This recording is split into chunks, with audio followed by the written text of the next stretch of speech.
I'm Rebecca from Robin's Nest Weaving. Today we're starting a series on how to weave. So we're going to talk about all the different steps involved.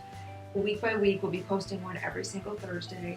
The first episode is today, and we're going to talk about the anatomy of a loom and basic weaving terms. There's obviously differences between one brand and another, but the basic anatomy remains the same.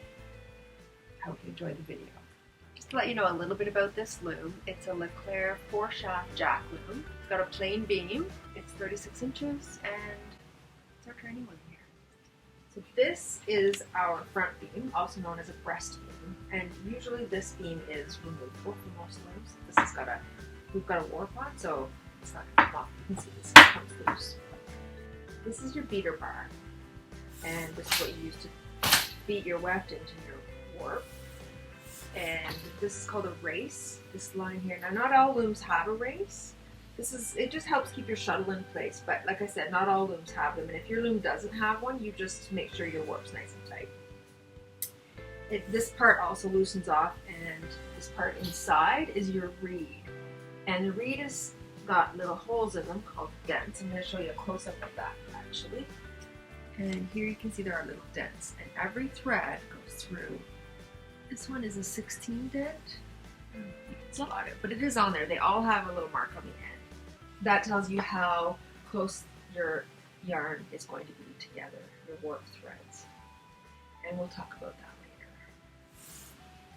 This is your castle. The top of your loom is your castle, and your castle generally houses your shafts or harnesses. These are commonly known by both names, shafts or harnesses. And I don't want to say they're the exact same thing, but for the most part they're used interchangeably, especially when you're just dealing with a 4-shaft loom. See, I tend to say shafts.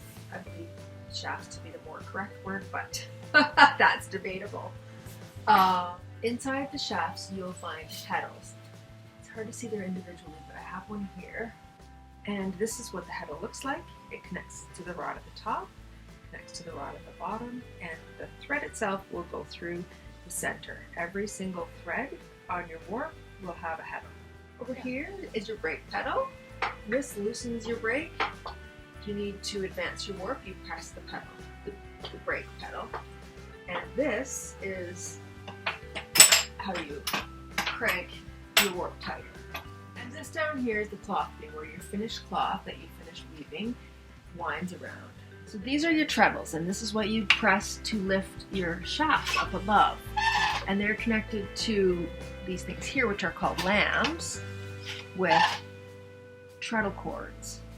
And you connect them with treadle pins. So when you're tying up your shafts, you do that under your loom here. So when you hear people complaining about being under their loom, it's because they're down here tying up things. And it's pretty simple to do this part, but you want to make sure these treadle cords are to their proper length. We'll talk more about that later on in the series. This is your back beam, and your back beam comes off in most cases. This one, it just pops off, but of course not with the warp on it. If yours doesn't, it probably is just screwed on, and if you ever make the mistake of putting your warp on and not going across this back beam, you can usually unscrew it or slip it off and put it back to the warp.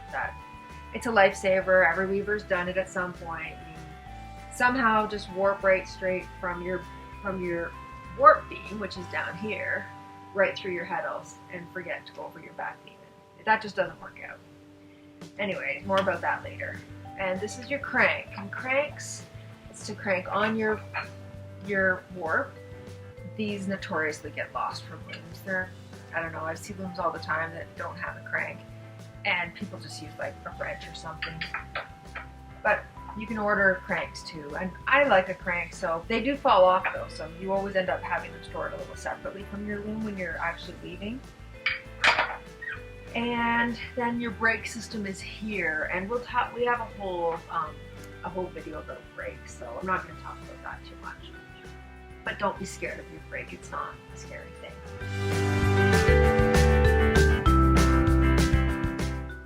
Warp. Warp can mean a couple things, really. Primarily when you talk about warp, you're talking about the threads that are on your loom coming this direction. But also when you put a warp on your loom, you call it warping your loom. Or you might say, I've got a warp on my loom. And that means you've got these threads on and you're ready to weave something. So weft is the fiber that goes the opposite direction. Weft fibers go this way and go between the warp fibers.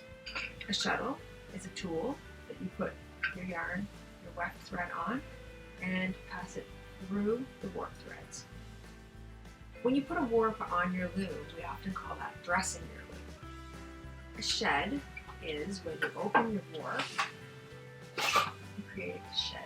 This space here, and here, this is your shed. So when people say their shed isn't big enough, it means these threads aren't getting high enough.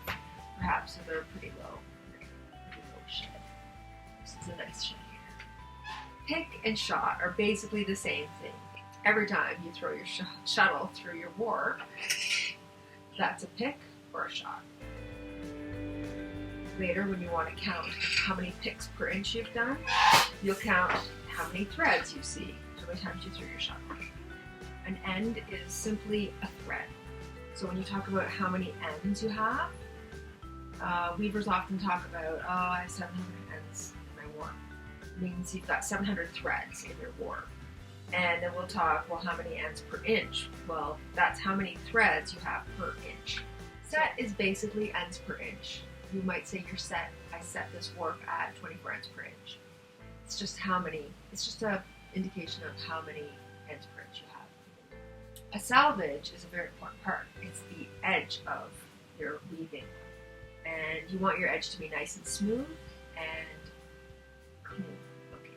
In baby wraps, we call them your rail, but when you're weaving, it's called selvage.